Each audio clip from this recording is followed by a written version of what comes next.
नाही, मुळात ज्या पद्धतीने सभागृह जे एमएच डिपार्टमेंट आहे कारण नसताना अधीन होऊन सेक्रेटरी डिपार्टमेंटचं काम असतं की महापौरांचा ट्रॅक सही ट्रॅकवर आणून चालवायचा. जर महापौरांनी कॉल केला होता काल, फोनच्या माध्यमातून विषय कोणताही सांगितला नव्हता, पण महापौरांनी प्रथम नागरिक आहेत, मान सन्मान हा मिळालाच पाहिजे, कारण आम्ही महापौर होऊन गेलोय. त्यामुळे त्या असलेल्या पदाची महती ही आम्हाला पण कळते आणि त्यामुळे विषय नाही सांगितला तरी आम्ही तिथे पोचलो होतो. मी स्वतः होती, त्यानंतर माझ्या पाठोपाठ किल्लेदार आले, त्याच्यानंतर एक सपाच्या पण आल्या, मग नंतर MIMचे उभाळे, असे सगळे असताना शिंदे सेनेचे अमय घोले हे सगळ्यांना घेऊन आले. खरं गटनेत्यांची मीटिंग होती, सगळ्यांना घेऊन आले तरी मला त्याच्यावर काहीच ऑब्जेक्शन नाही. फक्त त्यावेळेला महापौरांनी सांगायला पाहिजे होतं की बाबा तुमचा जर विषय आहे तर आपण अँटी चेंबरमध्ये बोलू. मी ते सांगितलं की तुम्हाला बोलायचं असेल तर तुम्ही अँटी चेंबरमध्ये जा आणि तुम्ही मांडा तुमचे काय विषय आहेत ते. नाही मला इथेच बोलायचं, आम्ही तिथे मावणार नाही. खरं म्हणजे अँटी चेंबरमध्ये 6 लोक तर चांगली बसू शकतात व्यवस्थित आणि बाकीचे उभे राहिले असते, पण तसं न करता शेवटी माझ्या लक्षात आलं.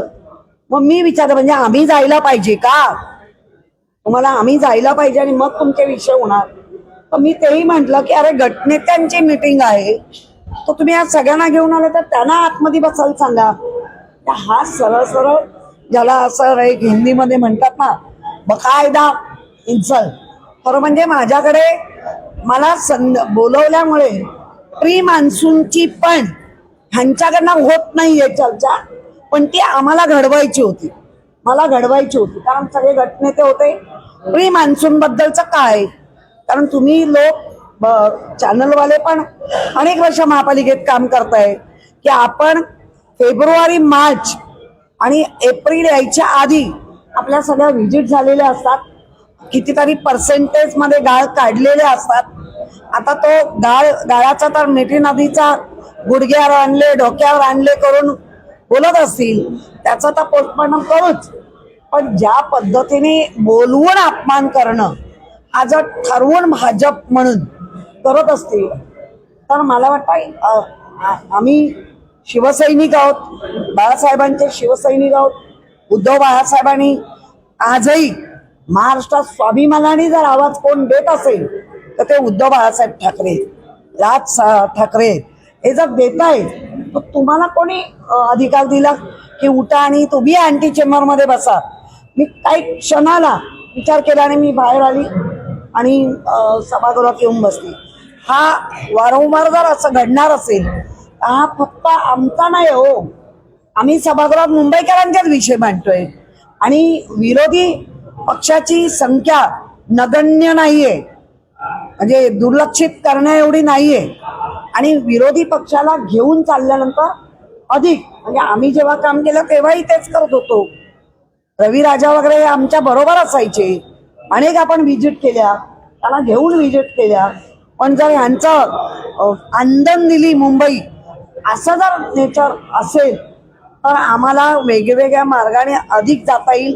कारण प्री मान्सूनची आज 30 मार्च आहे, 30 मार्चला पण सभागृहात पण चर्चा नाही. याचा अर्थ मुंबईकरांनी पण समजून घेतलं पाहिजे की प्री मान्सून म्हटल्यानंतर येणारा पावसाळा आणि जर आता पाहतोय आपण की अनेक ठिकाणी पाऊस चालू झालेला आहे, त्याच्या चर्चात नाही घडत.